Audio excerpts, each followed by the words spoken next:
Assalamualaikum warahmatullahi wabarakatuh dan selamat sore. Nama saya Rika Agustiana Putri Siregar. Di sini saya akan menjawab soal-soal UTS untuk mata kuliah manajemen pemasaran. Soal yang pertama itu adalah jelaskan bagaimana pemasaran dapat menjadi sektor ekonomi yang sangat besar bagi suatu negara, di mana pemasaran sangat berperan dalam menyumbang PDB pada negara tersebut, terutama di era globalisasi saat ini. Jawabannya itu adalah peluang pasar selalu terbuka bagi setiap pelaku usaha, tidak terkecuali di pasar ekspor. Yang penting masih dan harus kreatif dan mau berinovasi dalam mengembangkan pasar. Karena di masa globalisasi ini menuntut setiap negara terlibat dalam pasar internasional atau pasar global, sehingga masing-masing negara akan saling memasarkan produknya ke negara-negara lain sampai-sampai bahkan berdampak kepada murahnya produk-produk khas yang ada pada negara masing-masing. Untuk soal yang kedua, salah satu kebijakan yang diberlakukan dalam meningkatkan pelayanan konsumsi untuk meningkatkan kepuasan dan loyalitas konsumen pada perusahaan-perusahaan milik negara adalah dengan privatisasi beberapa perusahaan pemerintah. Berikan tanggapan kamu mengenai hal tersebut.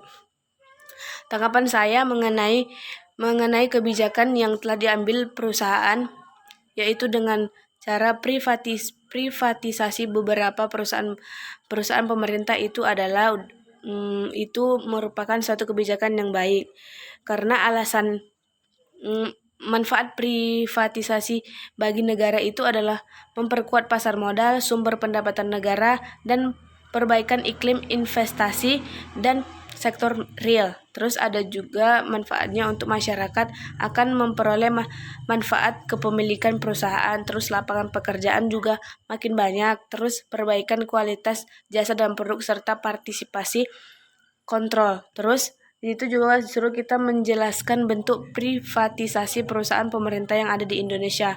Bentuk-bentuknya itu kayak seperti pertama itu kayak menjual saham berdasarkan pasar modal, terus penjualan saham secara langsung kepada investor, terus penjualan saham kepada manajemen atau karyawan persero yang bersangkutan. Terus yang terakhir ditanya, jelaskan apa keuntungan dan kelemahan dengan diberlakukannya privatisasi tersebut, dan berikan tanggapanmu. Kalau menurut saya privatisasi merupakan langkah terbaik yang dapat dilakukan untuk meningkatkan efisiensi dengan menjalankan dua strategi utama yang tidak menghilangkan kontrol terhadap BUMN, yaitu akuisisi asing dan pencatatan saham di bursa saham. Kalau ditanya kelemahannya itu ada beberapa kelemahannya, itu seperti kayak pertama penyalahgunaan kepentingan umum, masalah-masalah eksternal, terus redistribusi kekayaan, hilangnya skala ekonomi, terus ada berkurangnya transparansi. Soal yang ketiga, adakah cara lain yang dapat dilakukan selain privatisasi untuk meningkatkan pelayanan pelanggan di perusahaan milik negara? Coba kamu jelaskan beserta contohnya. Kalau di sini saya ambil contoh itu perusahaan Pertamina. Nah, di perusahaan Pertamina ini mereka mengambil strategi dengan pemasaran korporat. Pemasaran korporat itu menjual produk bahan bakar atau BBM di sekitar industri seperti kayak penerbangan, perkapalan, dan produk non BBM lainnya seperti aspal dan produk petrokimia untuk sektor ilmiah. Nah, dengan mereka melakukan pemasaran korporat ini, energi terdistribusi ke seluruh Indonesia dengan lancar. Terus untuk soal yang terakhir itu,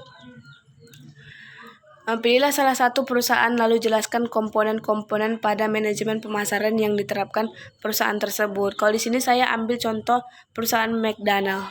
Nah, salah satu komponen yang mereka lakukan untuk pemasaran mereka itu adalah berkolaborasi atau bekerja sama dengan suatu perusahaan besar juga. Itu seperti kayak baru-baru ini kan McDonald kan kolaborasi atau kolaborasi dengan BTS gitu. Kenapa sih BTS itu gitu kan? Karena BTS itu sekarang itu lagi besar-besarnya namanya gitu, fansnya di mana-mana. Jadi McD melakukan kolaborasi dengan BTS dengan menjadikan BTS itu menjadi brand ambasadornya mereka, maka penjualan mereka tuh jadi besar gitu loh. Biasanya target mereka umpamanya sekian, dengan mereka menjadikan BTS sebagai brand ambassador mereka, maka permintaan yang diminta konsumsi itu makin banyak gitu. Kenapa? Karena banyak sekali fans BTS. Sekian jawaban dari saya. Lebih dan kurangnya saya mohon maaf. Saya sudahi. Wassalamualaikum warahmatullahi wabarakatuh dan selamat sore. Terima kasih, Bu.